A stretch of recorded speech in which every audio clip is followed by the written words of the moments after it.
Welcome to the Resource Nexus podcast. As always, you can check out the full article along with stats and opinions at theresourcenexus.com. Every year when college basketball season kicks off, Division I programs fall into the same tired, lazy routine. The early season non-D1 game.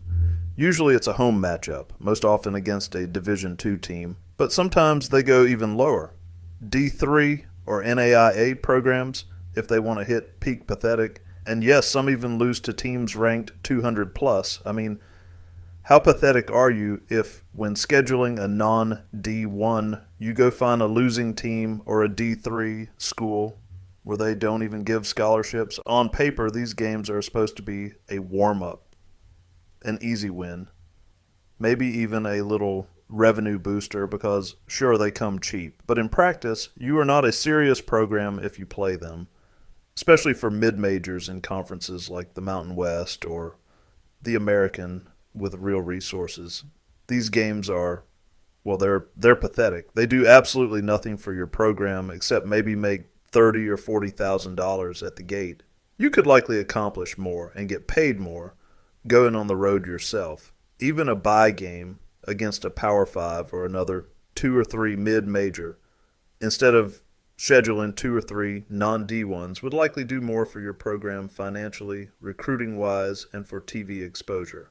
Why these matchups are a joke. I know this firsthand. I played Division II athletics and we squared off against multiple D1 programs. We treated those games like postseason clashes, or, honestly, like the Super Bowl. D1 teams, too often they walk in sleepwalking, expecting an automatic win. That mindset is a perfect recipe for disaster. And honestly, I love it when these supposedly elite teams lose. Justice, right? The problem is the mindset. One players subconsciously underestimate their D2 opponents, and coaches do too. They mess around with rotations and lineups because the game is designed to be uncompetitive. They assume the win is automatic. Most of the time it is, but not always. And that's where the fun begins for fans who despise these fluff games. No one really cares about these games, the D1 players, the fans, TV networks, donors, nobody.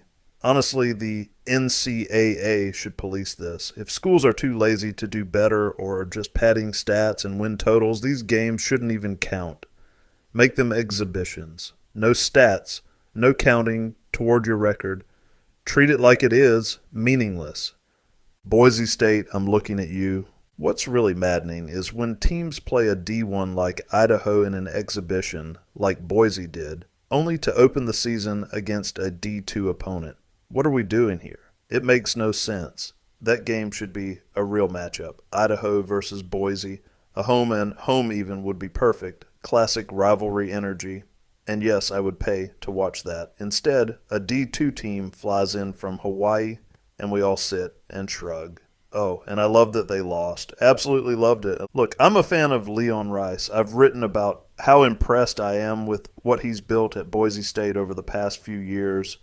He's crafted a program that competes at a top 50 level, develops talent, and earns national respect. So that's why it's so frustrating when programs like his, or even Gonzaga, schedule a D2 opponent at home.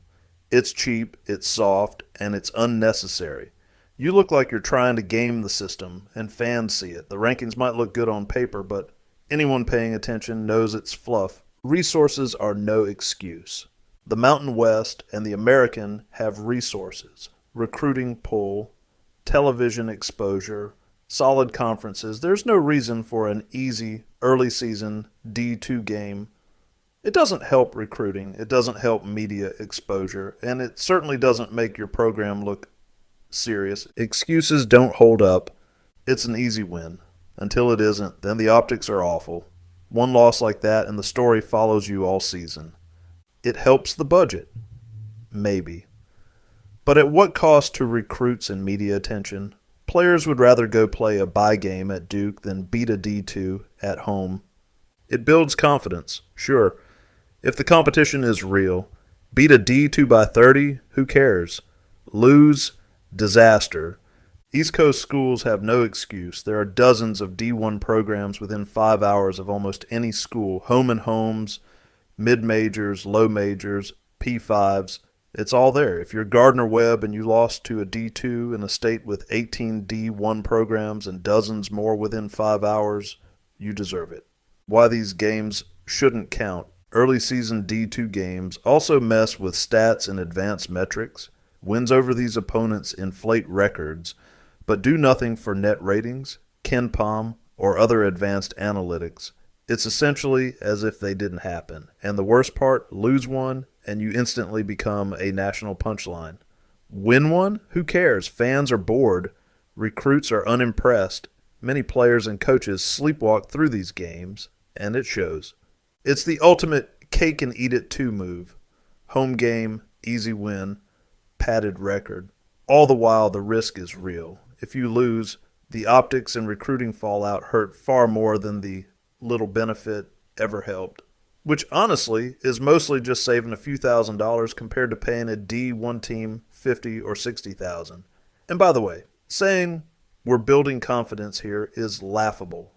If your team beats a D2 opponent by 20 or 30 points, that says nothing. There's no real test of your players, no real pressure, no real preparation, and trust me, recruits notice that. Why serious D1? Programs should stop the madness. Let's get real for a minute. If your program wants to be taken seriously, these cheap, meaningless games need to go. Here's why. Recruiting. Players want competition, exposure, television time. A D2 home game doesn't excite anyone. It doesn't signal you're a serious program. Fan and TV engagement. Fans want games that matter. Networks want games that matter. Padding your schedule with fluff doesn't matter. Program profile. A schedule full of D2 or low major opponents screams, we're padding wins and avoiding real competition. That's not aspirational, it's cowardice. Competitive readiness. How does playing a D2 team early in the season prepare you for real D1 competition? It doesn't. A better approach, home and homes, with mid-majors or low to mid D1 programs. Buy games against other Power 5 D1 teams if you need. That's preparation, exposure, and money that actually matters. The bottom line. When D1 programs schedule D2 teams at home expecting a walkover, they're either inviting trouble or missing a massive opportunity. If you're serious about Division I basketball, play actual D1 level opponents. Anything less looks like padding. Weak. Cheap. And yes, I love it when big programs get caught by a D2.